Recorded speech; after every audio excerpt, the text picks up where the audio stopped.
1986 में जब नव निर्माण आंदोलन चल रहा था, फिर 1991 में राम मंदिर बाबरी मस्जिद का मसला चला, कानून कंटिन्यू हुआ।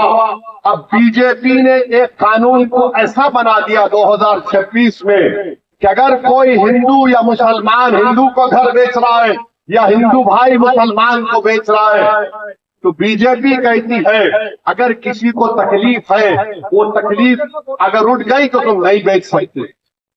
अरे दोनों एक दूसरे से राजी हैं, बेचने वाला राजी है, लेने वाला कीमत देकर ले रहा है, तो तीसरा खड़ा हो जाएगा कबाब में हड्डी की तरह। नहीं नहीं, मेरे को पसंद नहीं है। अबे तेरे को पसंद नहीं है तो तू कीमत लगाना। नहीं, तो बीजेपी ने कहा एग्रीज पर्सन, फिर बीजेपी ने कह दिया, कानून में कह दिया कि अगर ये घर बिकेगा तो दंगा हो सकता है। लाइकलीहुड है, दंगा कैसा होता है बताओ? पूरे दुनिया में भारत में बीजेपी बाजा बजाती है, गुजरात में दंगा नहीं हुआ 25 साल से। हमने मुसलमानों को बता दिया जब दंगा नहीं हुआ, तुमने मुसलमानों को बता दिया, तो फिर हिंदू मुसलमान एक दूसरे का घर क्यों नहीं बेच सकते बताओ? घर मेरा कीमत उसकी। आपको क्या पेट में दर्द हो रहा है? क्या पेट में दर्द हो रहा है? इंशाअल्लाह ताला ये कानून भी मुझे यकीन है कि अदालत इसको बताएगी कि कानून गलत है। बहरहाल मेरे अजीज दोस्तों, बच्चे के कहीं फिर से नोट तो खैर नहीं हो जाएगी, कहीं फिर से 2 घंटे में लॉकडाउन तो नहीं हो जाएगा। तो भारत के प्रधानमंत्री ने क्या कहा कि अपोजिशन ने महिला आरक्षण को पास नहीं करके भ्रूण हत्या की। मोदी जी, हम आपको याद दिला रहे हैं, पूरे गुजरात में सबसे ज्यादा भ्रूण हत्या अगर कहीं होती है तो सूरत में होती है, सूरत जिले में होती है। ये मैं नहीं कह रहा हूं, हुकूमत गुजरात के फिगर्स कह रहे हैं।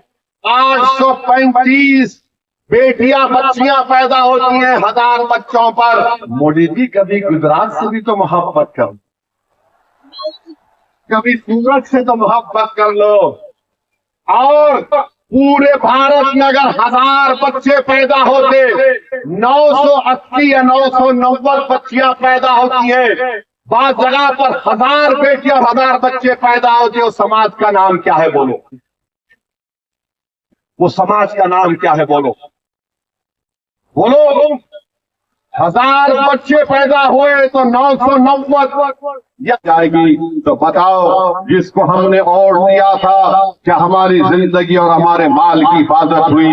नहीं हुई। हमने जिसको वोट दिया था, इस वादे पर दिया था कि हमारी इबादत गाहों की हिफाजत की जाएगी, हमारे इबादत गाहों की हिफाजत नहीं हुई।